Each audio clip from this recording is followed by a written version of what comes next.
चुनाव उत्तर प्रदेश में हो रहा है, मगर राजस्थान में बेचैनी क्यों है? उत्तर प्रदेश चुनाव से राजस्थान का क्या रिश्ता है? कौन है कांग्रेस और बीजेपी में वो नेता जिनकी नजरें उत्तर प्रदेश चुनाव पर टिकी हुई है, क्योंकि उनका भविष्य वहां के नतीजों से जुड़ा हुआ है। आज इसी पर बातचीत करेंगे।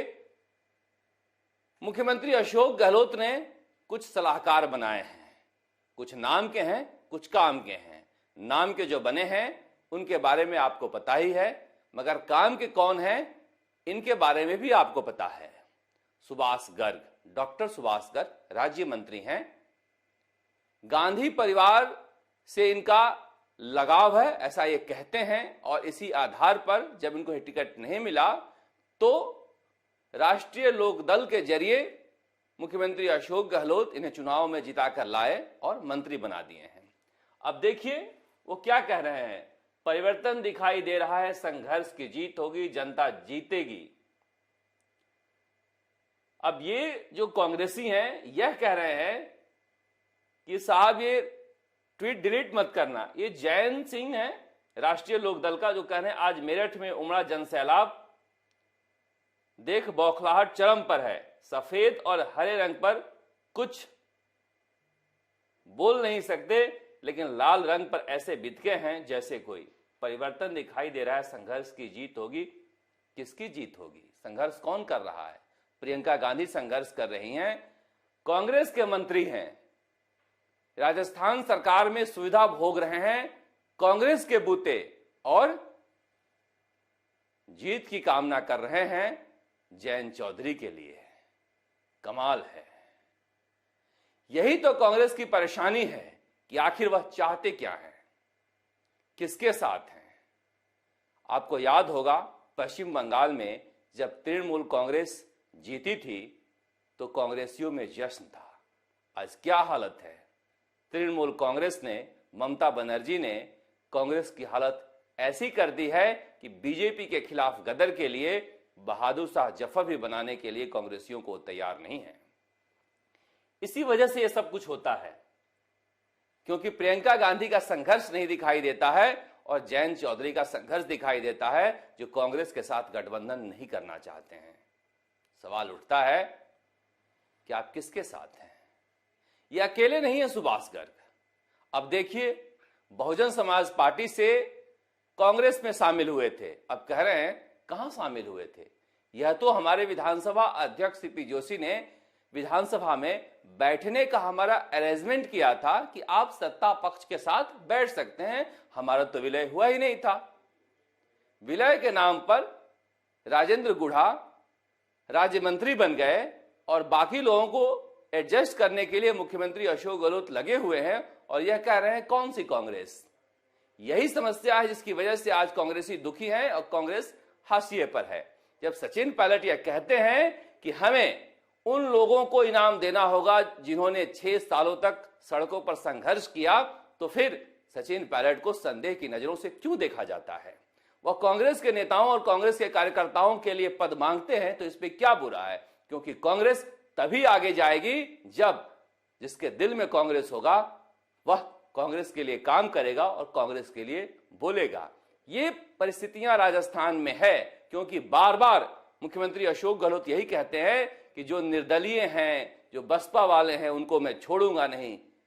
यह नहीं कहते कि जो कांग्रेसी हैं उन्हें मैं भूलूंगा नहीं और उनके लिए हमेशा काम करूंगा। ये निर्दलीय और बसपा के जरिए जो सत्ता में आने का एक गठजोड़ है, उसे खत्म करना होगा अगर कांग्रेस को मजबूत करना है। कहीं ऐसा तो नहीं किसी वजह से पिछले 20 सालों से कांग्रेसी 100 सीट पार नहीं कर पा रहे हैं, इसे भी देखना होगा।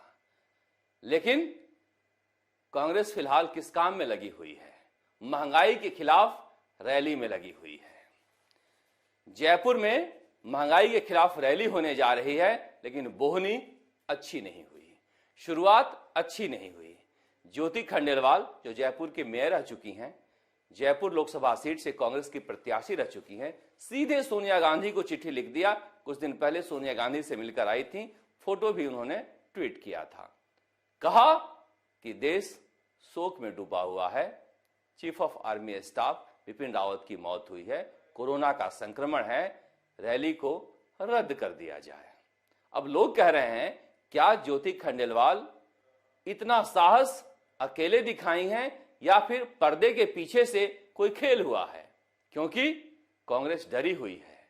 यहां से हम संदेश देना चाहते हैं बीजेपी को उखाड़ फेंकने का, मगर अगर कोरोना फैला, यह रैली बदनाम हुई तो कांग्रेस सरकार भी उखड़ सकती है। इसलिए फूंक फूंक कर कदम रखा जा रहा है। मगर आज क्या हुआ?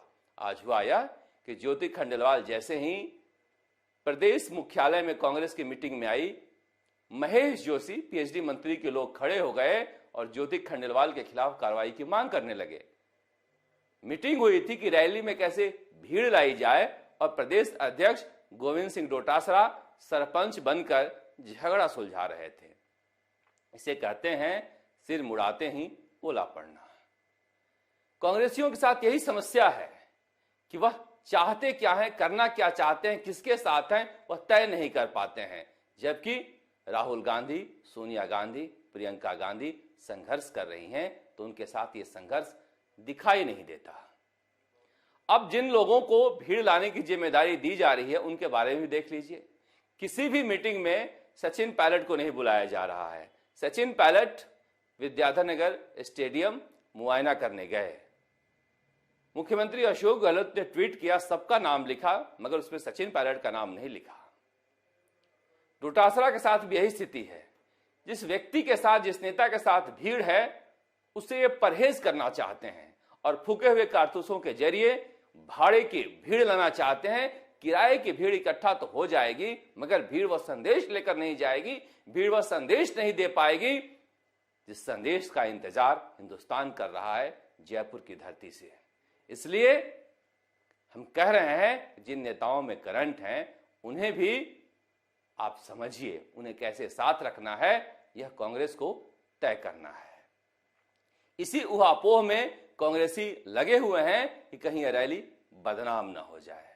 इसीलिए कहा जा रहा है कि इस रैली के जरिए जो संदेश कांग्रेस देना चाहती है वह संदेश कितनी दूर तक जाएगा और उस संदेश को लेकर कांग्रेसी आपस में क्या सोच रहे हैं, इसका फीडबैक भी कांग्रेस आलाकमान को लेना होगा। क्योंकि उत्तर प्रदेश चुनाव में अगर कोई जयंत चौधरी की जीत के लिए कामना कर रहा है दिल से, तो समझिए वह प्रियंका गांधी की हार की कामना कर रहा है। और प्रियंका गांधी की हार में किसकी जीत है आप समझ सकते हैं। प्रियंका गांधी से कौन नाराज है इन दिनों और क्यों नाराज है यह भी समझ सकते हैं, क्योंकि प्रियंका गांधी को सचिन पायलट में कांग्रेस का भविष्य नजर आता है। इसी तरह बीजेपी में भी हालात हैं। अब कहा जा रहा है कि वसुंधरा गुट ने तय किया है कि 3 महीने आराम किया जाएगा। 3 महीने तक ट्विटर और फेसबुक के जरिए ही काम होगा और इंतजार किया जाएगा उत्तर प्रदेश चुनाव का। अगर उत्तर प्रदेश चुनाव में सपा जीतती है या सपा का गठबंधन जीतता है तो फिर हक मांगा जाएगा और हक के साथ राजस्थान में वसुंधरा गुट सक्रिय होगा। अगर वहां पर बीजेपी जीतती है तो रणनीति बदलेंगे, फिर अमित शाह और मोदी के शरण में जाएंगे। इसलिए कह रहे हैं कि दोनों ही बड़े नेता या फिर दोनों ही बड़े नेताओं का गुट इंतजार कर रहा है उत्तर प्रदेश चुनाव के नतीजों का। लेकिन सबको राजस्थान में इंतजार है उत्तर प्रदेश के नतीजों का, इसलिए भी कि क्या राजस्थान में कोई चेहरा भी बदलेगा उत्तर प्रदेश चुनाव के नतीजों के बाद। क्या प्रियंका गांधी सक्रिय होंगी राजस्थान या फिर देश भर की राजनीति में तो कुछ बदलाव होगा।